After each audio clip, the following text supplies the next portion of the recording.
In the bustling metropolis of New York City, where towering skyscrapers and endless streams of people created a sense of anonymity, a complex web of relationships and resentment simmered just below the surface.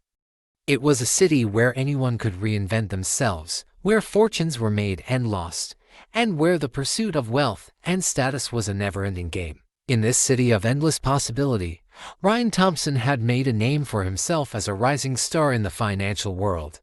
With a charming smile and a quick wit, he had built a lucrative career on Wall Street, earning the respect and admiration of his colleagues.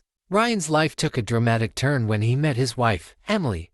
She was the daughter of a wealthy businessman, and her family's affluence and influence had always been a source of comfort and security for her. Ryan and Emily's whirlwind romance had culminated in a fairytale wedding, with the city's elite in attendance. As Ryan and Emily settled into their luxurious penthouse apartment in Manhattan, they became the epitome of the city's young and affluent crowd. They were the golden couple, with a perfect marriage, a beautiful home, and a bright future ahead of them. But not everyone in Ryan's life was happy about his newfound success. His aunt Karen had always harbored a deep-seated resentment towards her nephew. Karen had grown up in a working-class family and had always struggled to make ends meet. Her own son, Michael, had never achieved the same level of success as Ryan, and Karen couldn't help but feel a twinge of jealousy every time she saw Ryan's smiling face in the business section of the newspaper. Despite her growing resentment, Karen had always maintained a facade of warmth and affection towards Ryan. She would often attend family gatherings and pretend to be interested in Ryan's life, all the while seething with anger and bitterness on the inside. As the years went by, Karen's anger and resentment continued to simmer, waiting for the perfect moment to erupt into violence. And when that moment finally arrived, it would change the lives of everyone around her forever. While Ryan's career soared, Michael struggled to find stable employment, bouncing from one dead-end job to another. The contrast between Ryan's luxurious lifestyle and Michael's meager existence was a constant reminder to Karen of her own perceived failures as a mother. Karen couldn't help but feel a twinge of jealousy every time she saw Ryan's smiling face in the business section of the newspaper or heard about his latest promotion. Why had Ryan been so successful, while her own son struggled to make ends meet? It wasn't fair, Karen thought.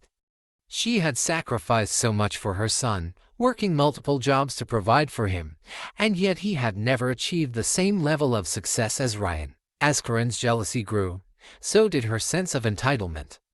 She began to feel that she deserved a share of Ryan's wealth, that she had somehow earned it through her years of sacrifice and hard work. After all, hadn't she been the one to support Ryan's mother, her sister, when she was struggling to make ends meet? Hadn't she been the one to provide for Ryan when he was a child, buying him clothes and toys when his mother couldn't afford them? Karen's sense of entitlement was further fueled by her own financial struggles. Despite working multiple jobs, she was barely scraping by, living paycheck to paycheck. Meanwhile, Ryan was living a life of luxury, with a beautiful wife, a spacious penthouse apartment, and a fat bank account. As Karen's resentment and jealousy grew, she began to see Ryan as a symbol of everything that was wrong with her life. She felt that he had somehow cheated her out of the success and wealth that she deserved, that he had somehow stolen the spotlight and left her in the shadows. Karen's anger and resentment simmered just below the surface, waiting for the perfect moment to erupt into violence. And as she watched Ryan's star continue to rise, she couldn't help but feel a growing sense of rage and entitlement. She was owed something, she thought. She was owed a share of Ryan's wealth and success. The tension between Karen and Ryan grew thicker, like a fog that refused to lift. Karen's anger and resentment seethed just below the surface, waiting for the perfect moment to strike. And when that moment finally arrived, it would change the lives of everyone around her forever. Karen's obsession with Ryan's wealth and success grew, consuming her every waking moment. She spent hours poring over his social media accounts, reading about his latest business deals and marveling at his luxurious lifestyle. She felt like she was living vicariously through him, experiencing the success and wealth that she felt she deserved. And so, Karen waited. She waited for the perfect moment to strike, to take what she felt was rightfully hers. She waited for Ryan to let his guard down, to become complacent and confident in his success. And when that moment finally arrived, Karen would be ready. She would take what she felt was owed to her, no matter the cost. The events leading up to the murder were marked by a series of escalating confrontations. One of the most significant confrontations occurred just a week before the murder, when Karen and Ryan got into a heated argument at a family dinner. The argument started when Karen made a snide comment about Ryan's latest business deal, implying that he had only succeeded because of his wealthy wife's connections. Ryan, feeling belittled and disrespected, fired back at Karen, telling her that she was just jealous of his success. The argument ended with Karen storming out of the dinner, leaving Ryan and the rest of the family feeling shocked and uncomfortable. But despite the tension between them, no one could have predicted the horrific events that would unfold just a week later. On the night of the murder, Ryan and his wife Emily were at home, enjoying a quiet evening together. Karen, who had been planning her revenge for months, snuck into the building, fully masked up. She knew her way around because she had visited them often, so she easily made her way into their home. She was armed with the kitchen knife she had carefully selected and sharpened earlier that day. As Karen entered the apartment, she was met with the sound of Ryan and Emily laughing and chatting in the living room. Karen's anger and resentment boiled over, and she crept up behind Ryan, knife in hand. With a swift and deadly motion, she plunged the knife into Ryan's back, striking his heart and killing him instantly. Emily, who had been sitting on the couch next to Ryan, was shocked and horrified by what she had just witnessed. She let out a blood-curdling scream, which echoed through the apartment and out into the hallway. Karen, realizing that she had to act fast, quickly grabbed a few valuables from the apartment and made her escape. She left behind a trail of evidence, including a bloody fingerprint on the kitchen counter and a torn piece of fabric caught in the door handle. The police were called to the scene, and they quickly launched an investigation into Ryan's murder. Detectives interviewed Emily and other family members, but no one seemed to have any idea who could have committed such a heinous crime. As the investigation continued, the police began to piece together the events of that fateful night. They found the bloody fingerprint on the kitchen counter, which they were able to match to Karen's DNA. They also discovered the torn piece of fabric caught in the door handle, which they were able to link to Karen's clothing. But despite the mounting evidence, the police still had no idea what had motivated Karen to commit such a horrific crime. It wasn't until they discovered a series of angry and resentful words that Karen had often said to Ryan in the months leading up to the murder that they began to understand the true extent of her jealousy and rage. At first, she had a solid alibi, claiming to have been at a friend's house at the time of the murder. However, when the lab results came out for the blood on the counter and the piece of clothing found in the elevator, it was undoubtedly Karen's. The final piece of evidence that sealed Karen's fate was a security camera video that showed her entering the building on the night of the murder. The video was grainy, but it clearly showed Karen's physique and cloth despite the fact that she was fully masked up. The day of Karen's arrest was a dramatic and emotional one for the entire family. The police had gathered enough evidence to convince a judge to issue a warrant for Karen's arrest, and they arrived at her doorstep early in the morning. Karen was taken by surprise, and she was visibly shaken as she was handcuffed and read her rights. She demanded to know what was going on, but the police simply told her that she was under arrest for the murder of her nephew, Ryan. As Karen was led away in handcuffs, the family was left to grapple with the shocking revelation that one of their own had committed such a heinous crime.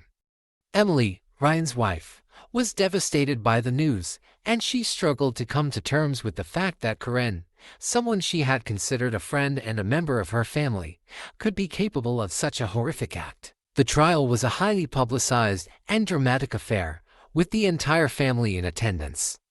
Karen's defense team argued that she was innocent, and that the police had mishandled the investigation and fabricated evidence against her. But the prosecution presented a damning case against Karen, highlighting the mountain of evidence that implicated her in the crime. They presented testimony from witnesses who had seen Karen arguing with Ryan in the days leading up to the murder, and they showed the jury the security camera footage that had captured Karen entering the building on the night of the murder. The prosecution also presented evidence of Karen's motive, highlighting her long-standing jealousy and resentment towards Ryan and his family. They also showed the lab results confirming that the blood found on the counter the evening of the incident was hers. One of the most dramatic moments of the trial came when Corinne took the stand to testify in her own defense. She was calm and composed, but her testimony was riddled with inconsistencies and contradictions. Under cross-examination, the prosecutor tore apart Corinne's alibi, pointing out that she had changed her story multiple times and that her witnesses had contradicted her account of events. Corinne's response was evasive and unconvincing, and the jury was clearly unimpressed by her testimony. After several days of deliberation, the jury returned a verdict of guilty, finding Corinne guilty of first-degree murder. The sentence was severe, life in prison without the possibility of parole. As Corinne was led away in handcuffs, the family was left to grapple with the aftermath of the trial. Emily, Ryan's wife, was relieved that justice had been served, but she was also devastated by the loss of her husband and the betrayal of her trust by someone she had considered a friend. The rest of the family was similarly shaken, struggling to come to terms with the fact that one of their own had committed such a heinous crime. The community was also deeply affected by the crime. Neighbors and friends who had known Corinne and Ryan for years were shocked and horrified by the news. They struggled to understand how someone they had considered a friend and neighbor could be capable of such a horrific act. In the years that followed, Emily struggled to rebuild her life. She found it difficult to trust others, and she was haunted by the memories of that fateful night. She eventually sought counseling and therapy to help her cope with her grief and trauma. The case of Ryan's murder served as a stark reminder of the darker aspects of human nature. It highlighted the destructive power of jealousy and resentment, and the devastating consequences that can result when these emotions are allowed to consume us. It also raised important questions about the nature of family dynamics and the complexities of human relationships. How could someone who had been a part of the family for so long be capable of such a horrific act? And how had she been able to hide her true nature from those around her for so long? Ryan's murder would forever be etched in the memories of those who had known him, a stark reminder of the devastating consequences of jealousy, resentment, and the darker aspects of human nature. What lessons do you think society can learn from this case? Share your thoughts below. If you found this story compelling, please consider sharing it to spread awareness. Like this video, subscribe to uncover more true crime stories where deception and truth collide. Click here to watch another chilling case in our series.